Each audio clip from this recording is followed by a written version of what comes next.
It's Wiley Sharp with Catamaran Central, and welcome to episode 3 of Cat Chat Live, Life Between the Hulls. The whole premise of this show is myself and the rest of the team at Catamaran Central, just coming online and having some of the conversations we have amongst ourselves in an open format to kind of give you a little bit of a behind the scenes look into the life of what it is being a yacht broker. So just to kind of reintroduce myself, my name is Wiley Sharp. My wife and I started Catamaran Central, and I've been a broker since 2011, primarily focused solely on catamaran since about 2015, 2016. And today on the show, again, with me is Bill Regan, who is our Mid-Atlantic based broker. And why don't you just kind of briefly introduce yourself again, Bill? Hey, thanks, Wiley. Yeah, I've been a broker also since about 2011. Got my start down in the Florida Keys, selling all kinds of things that floated, some that were questionable in that department maybe. But yeah, it's since about 2016, I've been focusing mostly on the catamaran market, and made the move up here to the Mid-Atlantic about 2 years ago after cruising on my boat with my family. And yeah, signed up with Catamaran Central, and here we are today. Here we are today.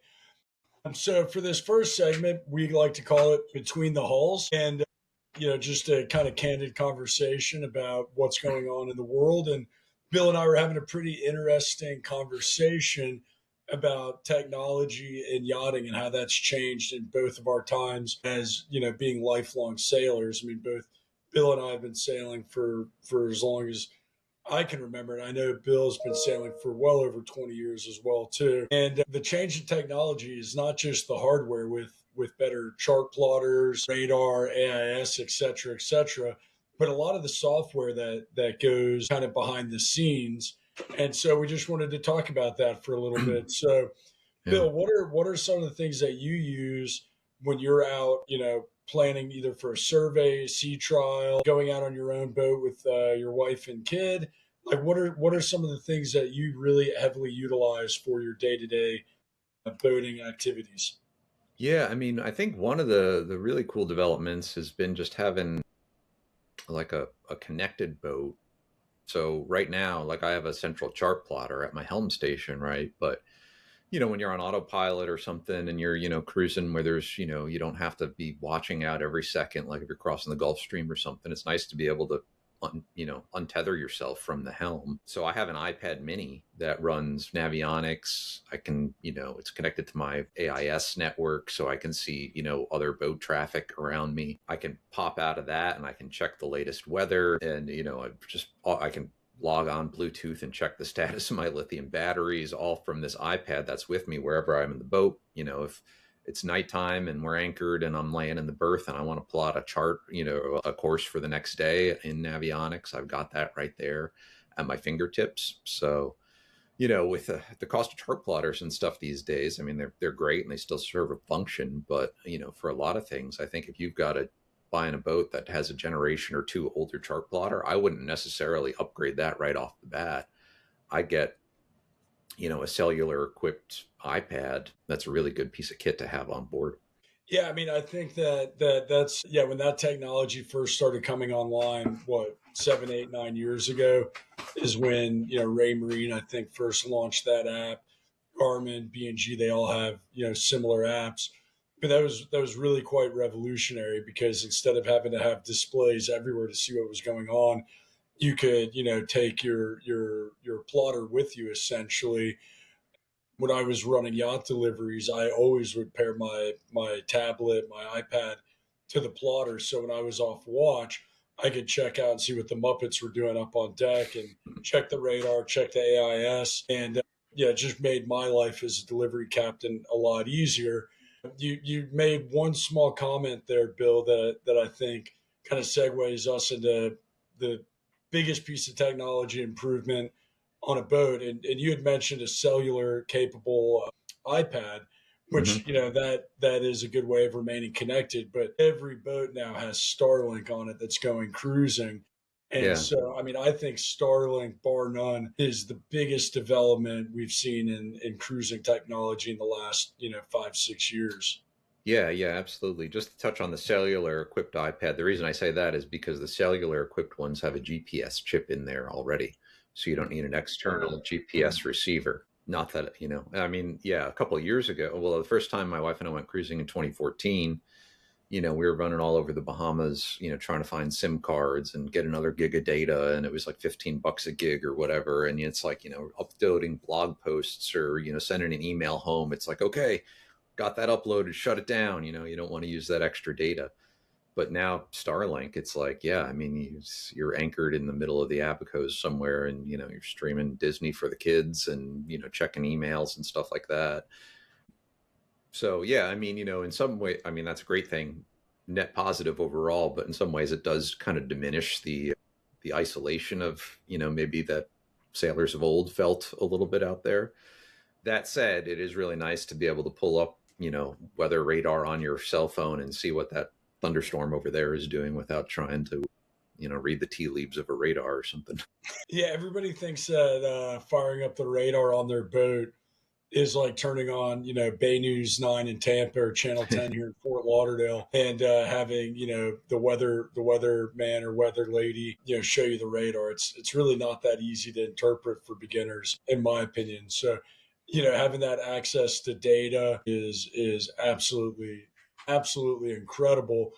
And, to your point, Starlink really opens up the ability to do things like check live weather radar, whether you're plugging into, National Weather Service radar installation, or, AccuWeather, or, my personal favorite is Windy. I use Windy all the time for, going Mm-hmm. out fishing or planning a sail or deliveries or whatnot. And being able to access that at your fingertip when you're offshore is absolutely amazing. To your point, it is a little bit of a double edged sword, because, like, I can just speak from personal experience. It's really awesome having it, because it allows me to go to a place like the Bahamas with my boat, or out in the middle of nowhere in Montana and go fly fishing, which allows me to go do it because I still have to work while I'm traveling. It would be nice to fully disconnect, but then I guess you're kind of trading off the ability to go versus not being able to go. And so many people we deal with now are, remote working even this far after the pandemic, that I think it's just given far greater access to people being able to get out cruising. So, kind of one of the interesting things too, and I know you've got a lot more experience with this than I do, is kind of the social media component of cruising. It's far more than Facebook now, and No Foreign Lands I think is the biggest of those. But kind of talk to us a little bit about your experience with that, and why that's a good bit of technology for cruising. Yeah, No Foreign Land is it's done a good job of like integrating some of those social aspects that you might have found in Facebook groups. I mean, those are still active as well, but it's kind of real time information of the boats that are around you, whether it's at the same anchorage, the same island group, the Chesapeake Bay, whichever location you're in, you can kind of just zoom in and out on the map and see the boats. You can click on individual boats, learn about the crew that's on board. You can even trace their journey along their way. And obviously, it's all dependent on the user and how much they're active on it. But one of the things I really liked was that there's a filter function. So when we were out there with our daughter on board, you're able to see what other boats around, have kids, and you message those boats directly. And, maybe they're a day or two ahead of you, but, see if you've got some common, areas that you're going to be in, organize time for the kids to get together, parents to get together and all that. And yeah, it's a great way to just kind of make those connections. Whereas, 5, 10 years ago, you didn't even really have that as reliable.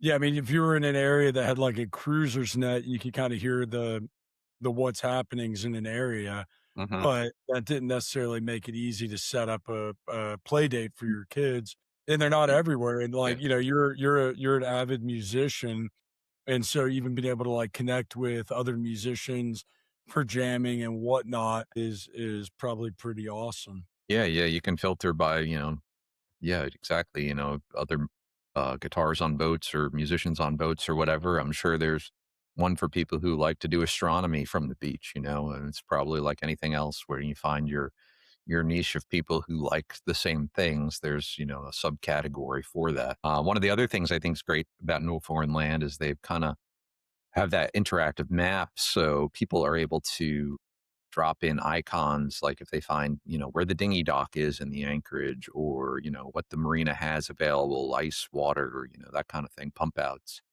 Where we were talking, a little bit like active captain used to be there, and it kind of filled that role, but it didn't always, get updated as much as you would have liked, or, the information was from 5 or 7 years ago. So it's nice being able to have a user community that's active and keeps that stuff updated.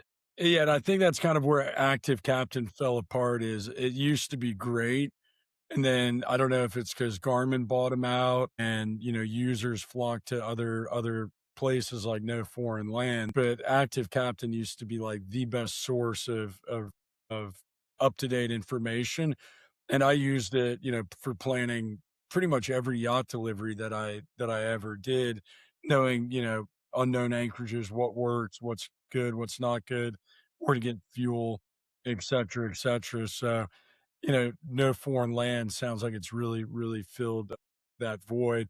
I know a lot of our clients use it. I've had some really great conversations with clients about how they use it, over the last year or two. And it's kind of funny, like sounds like people will almost set up, play dates with their kids, with other Mhm. people, or jam session or whatnot. And it's almost like blind dating a little bit. Everybody will show up and go do the thing. And like Corey was telling me a funny story about how, they would go meet up with a bunch of people from No Foreign Land, and there might be three other couples there, three other families or whatever.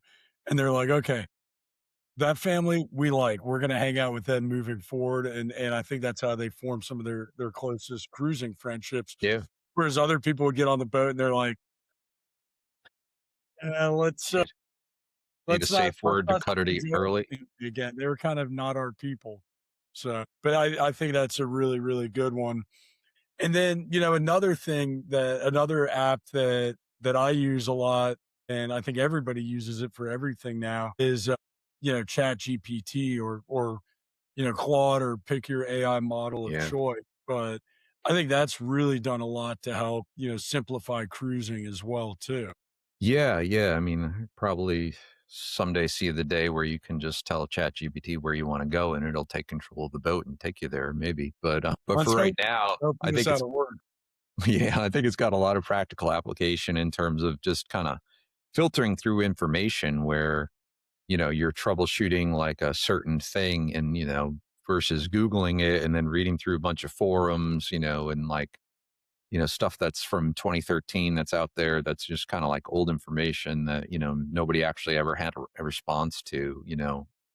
The AI tools can just kind of filter through that and save you a lot of time, and maybe offer a solution to some of your troubleshooting things, or, finding what oil filter this engine takes or whatever it is. There's a lot of practical use in that sort of thing. Yeah, I mean, I think from a technical standpoint, what I'm finding is like, and really just in the last few months, where buyers are running their survey reports through, Chat or Claude, or whatever model they're utilizing. Hmm. Gronk, I know a lot of people use that as well, and then coming back to me after the survey to discuss it, and it's not quite there yet, but it really helps. Excuse me, it really helps. A lot of buyers who are doing this for the first time that don't have experience, to know the right questions to ask when going through findings and recommendations. And some of the input, like is just not right or not accurate, and whatnot. But a lot of it is pretty applicable. And I think another really, really good use for it as well is, now Laura and I didn't use this from a boating standpoint, but just from like a trip planning standpoint. We were up in Maine on vacation, shore based, and we kind of had a rough idea of what we wanted to do. And I plugged in, here's where we're staying, here's what we like. We've got our dog with us. This is kind of our plan. And it literally spit out like a day by day. Hey, go do this. You're going to like this. If you don't think you want to do that, do this, blah, blah, blah. And it put together a really, really good game plan. And that kind of got the wheels turning for me, where I'm like, huh, I wonder what this is like for, planning a passage to the Bahamas or, something as simple as I want to go, fishing out of Fort Lauderdale. So you start putting in the prompts and it gives you, a pretty good idea of like, hey, here's what the weather's looking like. Here's what time I would leave to go to Bimini. Yeah. Here's where you tie up to clear customs. Here's what you need to do to clear customs, Right. et cetera, et cetera. And it's pretty cool because to your point, you'd have to Google, read 20 different websites and whatnot. And for it to kind of take all of that data and summarize it into, one page is pretty valuable. Yeah, yeah. I mean, using it kind of, I found that's the kind of the best use for, this sort of stuff. And what I'm doing is almost like a personal assistant where it's like, hey, do these things, these tasks that, it's going to take me a long time to filter through it all. And I'm going to forget the first couple things I read by the time I get to the other forum that I'm reading about, whether it's fixing the engine or, planning a passage or a fishing trip, where it's going to just, as you say, remember it all and summarize it and make it a nice GUI interface for you to go through. Yeah, and like you said, like a nice, like good interface to go through. I mean, you can tell it to check the weather and you can say, hey, use the Windy app with this setting, Yeah. or check the NOAA forecast. And yeah, I think the it's continuing to get better, but I think so much of it is knowing kind of how to prompt it along to get the end result. But yeah, I think AI is going to continue to make everybody's lives easier out on the water. And to your point, like getting, you put in what kind of engine do you have on your boat again? Yanmar 4JH5E. So yeah, you put in Yanmar 4JH5E, 1,000 hour service, and what parts do I need and what needs to be done? It's going to give you a bullet point of like, you need filter number this, Yep. impeller number that. You need to do X, Y, and Z as part of your servicing, which, is pulling all that data from the Yanmar technical specs and making it a lot easier versus pulling out the manual and flipping to page 48 and reading, tiny print and not Yeah. being very, very clear. Yeah. Bitch. All that streamlining is super useful. Well, I think that's a pretty good sampling of some of the newer tech that's made cruising easier. I mean, I think, yeah, I think that's a pretty good summary. Anything Yeah. else you think of, I Bill? just That's say we'd love to hear from, the community watching this. I mean, if you got a cool app that you've been using that, you think people should know about, leave it in the comments down below. And, maybe we could highlight it on a future episode. Yeah, that's great. Yeah, anything that you guys have that you're using out there on the water, yeah, we would love to learn more about it and yeah, and even like review it or comment on it and say, yeah, that is a cool app or this is kind of stupid. I don't know. Cool. Well, so for this week, we've been doing, boat of the week or model of make and model of the week. And this week, we're going to talk about one of the most polarizing boats, in my opinion, the Lagoon 450.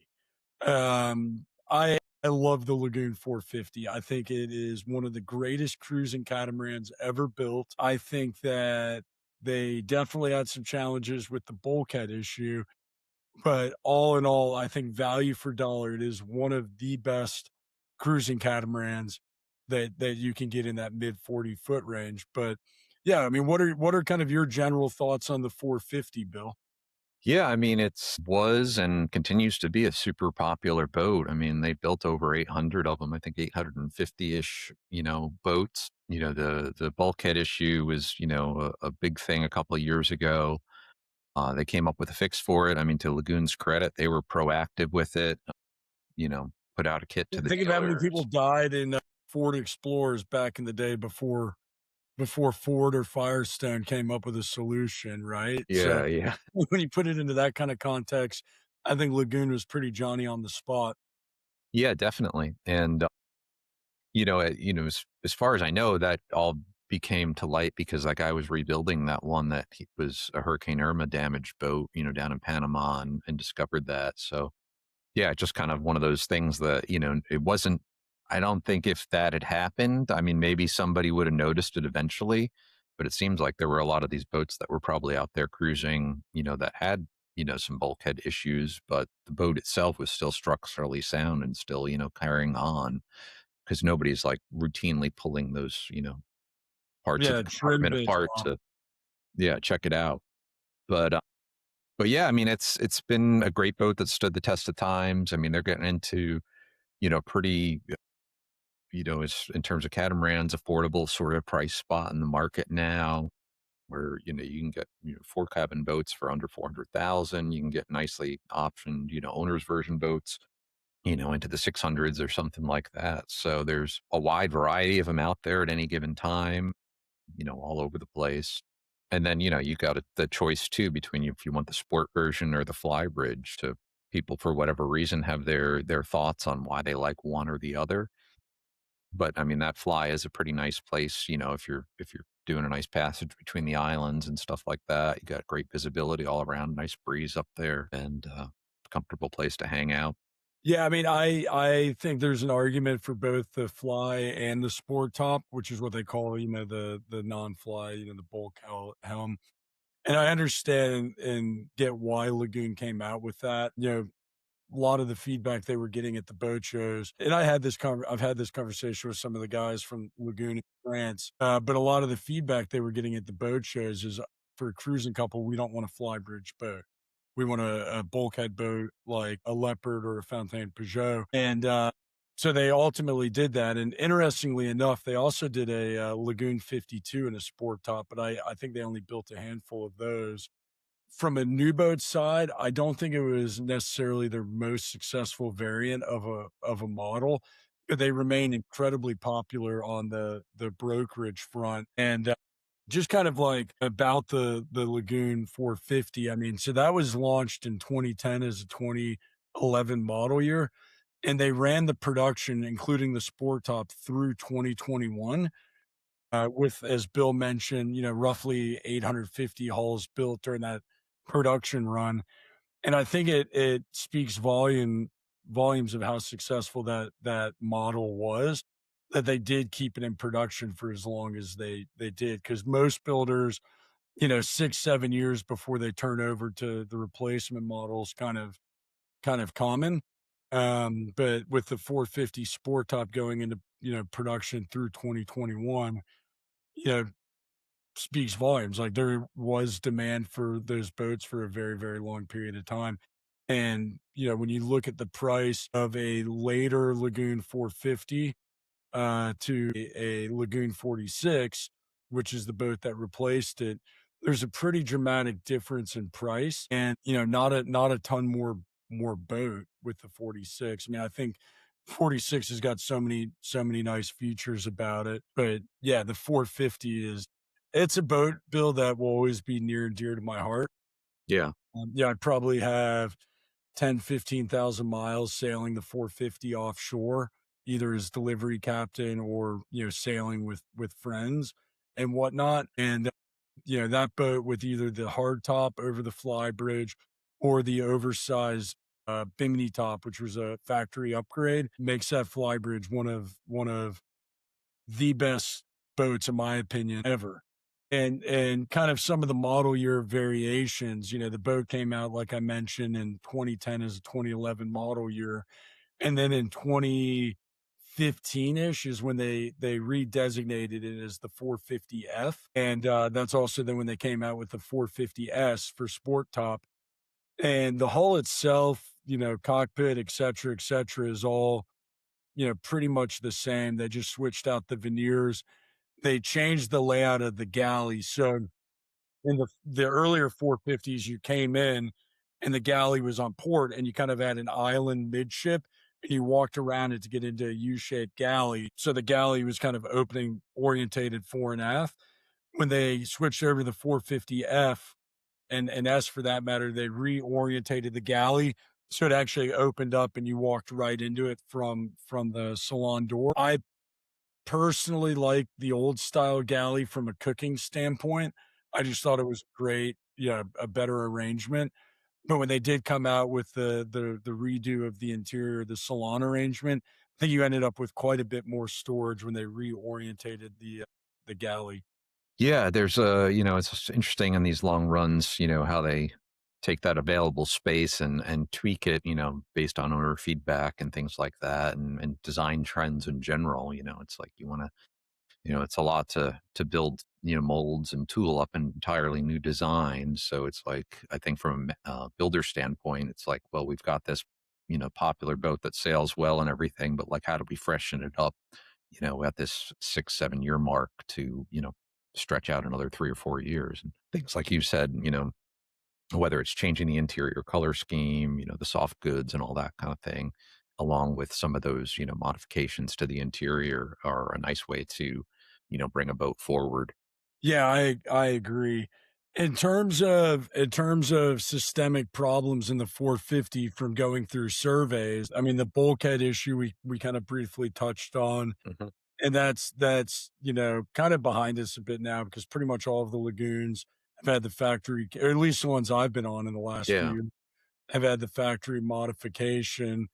But I've not really had any major issues with delamination or osmosis or blistering, on 450s through survey. Some of the common issues found in catamarans, like, salon windows needing to be rebedded, that sort of thing. But nothing jumps out as like, oh, that's what we need to look out for when we go to survey on a 450.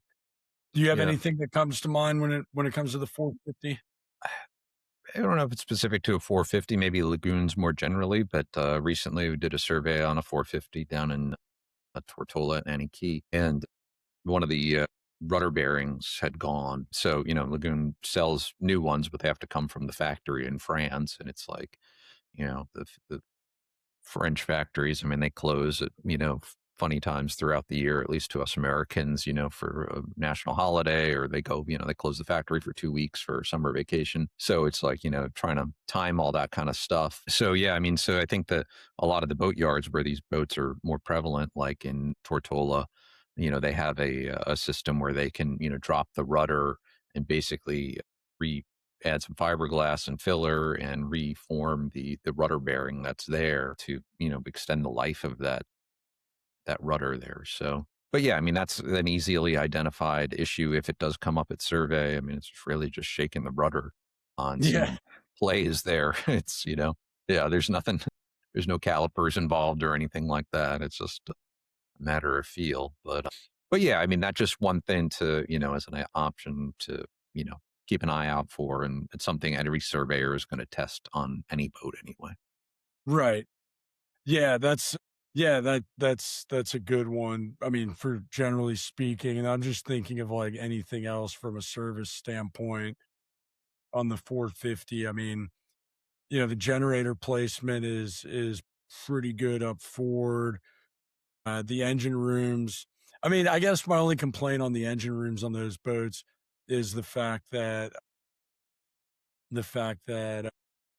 they're so far down and they have those false floors, but it also creates, nice sound deadening. So Yeah, I mean, that's a lagoon thing in general. I yeah, just, it's yeah, I mean, it's always, it would be nice to have just so you could just pull up those floorboards and get at it. But, the temptation is always there on any cruising boat to use whatever compartment you can find. So it's like every one I've been on, it's like, yeah, garden I'd like hose. to get down to the engine, but I've got to move 10 gallons of coolant and oil Yeah. and, an oil pump and a spare prop and everything else that, you would put in that area. So, Well, so, kind of the next segment we've been doing is our, catamaran pick of the week or picks of the week. mhm. And, since we talked about the Lagoon 450, what's your Lagoon 450 pick of the week? I am going to go with a 2012 Lagoon 450 that we have listed in the Bahamas named Monaco Blue. I was on this boat in Nassau Harbor about a month ago, did the photo shoot and got the specs for it. And yeah, no, I mean, she's a great option for, boat that's been out there with cruisers right now. She's well outfitted, lithium batteries, great solar array. She's got the Oxley parasailer. One thing that's great is it's got newer standing rigging as of 2024. So for boat this age, that's something you start to look at. And just the fact that, it's been actively cruised these years, these owners picked it up in the Med, across the Atlantic with it. had the bulkheads addressed while they were in the mid, and then if cruise it up and down the island chain now. Often when we get these boats that are owned and cruised, they survey really well. And, it's a pretty seamless transition to the next owner in terms of, having spare parts and plate wear and bedding and all everything you could want. And so boats in the Bahamas and just kind of ready for her next owners. Yeah, and that's always, like a boat that's been actively cruised like that by owners that are experienced is oftentimes a better boat to go. There might be a boat on paper that looks better with more options and whatnot, just speaking categorically here. But oftentimes that boat that might seem a little lighter, and I'm not saying Monaco Blue is lighter on equipment, but there's so much value in a boat that has been well set up and actively cruised by experienced cruisers versus a boat that somebody set up here in Fort Lauderdale, as an example. They stroke a big check to one of the marine upfitting organizations, and then took off for one season in the Bahamas, and then realized it wasn't for them. That boat's usually maybe not as well dialed in as a boat that people have actively cruised, especially crossing the Atlantic. So yeah, and so for my pick this week, I am going with the 2014 named the Adeline. She's located up in St. Augustine. She's on the Hart. Kind of the reason I went with this boat is the fact it's got the hardtop over the flybridge. To me, that's like just one of my favorite features on the Lagoon 450, although it's an aftermarket upgrade. And then the boat appears to be set up well with lithium, solar, water maker, et cetera, et cetera. And it's an owner's version. I'm not sure what the engine hours are on it. So I need to do a little bit more digging on that. But on the surface, though, it does seem like a pretty well set up boat, and maybe not quite cruised as Monaco Blue. So it might still require further tuning up by the new owners. But I think this one's got kind of all the bits and bobs there for a good cruising boat. And the fact it's priced under $400,000 makes it a pretty compelling argument. So Yeah, there's some good options out there in that price point. The most recent comp that I sold, that one I mentioned before in Tortola, sold for just over 400,000. Nice boat, clean, well outfitted, well looked after. But yeah, seeing boats that are in similar, condition and equipment status priced a bit lower now. so for this week's FAQ, I mean, we get these questions all the time and have these conversations every week. And I think, Bill, one of those common questions we always get is Volvo or Yanmar for your engines. I mean, what are your thoughts on that age old question of Volvo versus Yanmar? Um, it's tough to pick, like a favorite engine and say this one's going to work for X number of hours versus this one. I mean, ultimately, I think it's going to come down to any individual engine's maintenance and use history. All these modern diesels really should go, 8, 10,000 hours with, routine maintenance, the bigger service intervals and those kinds of things. Maybe pulling the heat exchangers and flushing them at some point. But in general, like pros, cons, like, I mean, Yanmar, has a bigger dealer network, if you're going, further afield. Yeah. But, Volvos, yeah, maybe they run a little quieter, maybe they shift a little smoother. You hear these different anecdotes about the different engines. But bottom line, I wouldn't not buy a Fontaine Peugeot. That's a great boat that has Volvos in it just because it has Volvos in it. Like, I wouldn't steer my entire catamaran journey just based on the engine brand. Yeah, I mean, that's kind of my default answer as well too, is like, hey, if you want a Fontaine Peugeot, it's going to have Volvos in it, and there's nothing wrong with Volvos. If you want a Leopard, it's going to have Yanmars in it, and there's nothing wrong with Yanmars. But I wouldn't not buy a Fontaine Peugeot because I'm anti-Volvo, or I wouldn't not buy a Leopard because I'm own 5 Volvo cars and I love Volvos. Yeah, I think for me, like, kind of the pros and cons you already touched on. Like, the Yanmar dealer network is a little bit more extensive than the Volvo network. I would say, Yanmar parts, categorically speaking, tend to be a little bit more less expensive than Volvo parts. But there's outliers to that as well too. Like for instance, the heat exchanger on a number of Yanmars is a heat exchanger exhaust manifold combo. And so if you've got to replace your heat exchanger, well, that's a lot more expensive part because it's a heat exchanger exhaust manifold. Whereas on the Volvo, it's just the heat exchanger that you're replacing. I would say for me, kind of, generally speaking, there's certain Yanmar engine families and Volvo engine families that I think are really, really good, and some that I think could be better. Like the 4JH series Yanmar, I think is one of the best diesel motors that's ever been built. And the competitor to that is, the Volvo T260 is an example. And that's also a great motor, but they both have kind of their pros and cons. What I would say with one of the pluses of Volvo is with the larger motors, that's a plus and a negative. They are kind of smart motors with, the computer backbone and whatnot, which is pretty common on all modern diesels now because of emission controls. But I'll never forget, I was delivering a Leopard Power Cat way back in the day, and it was when they first came out with the 39 Power Cat, and that had a pair of Volvos on it, Hmm. and brand new boat.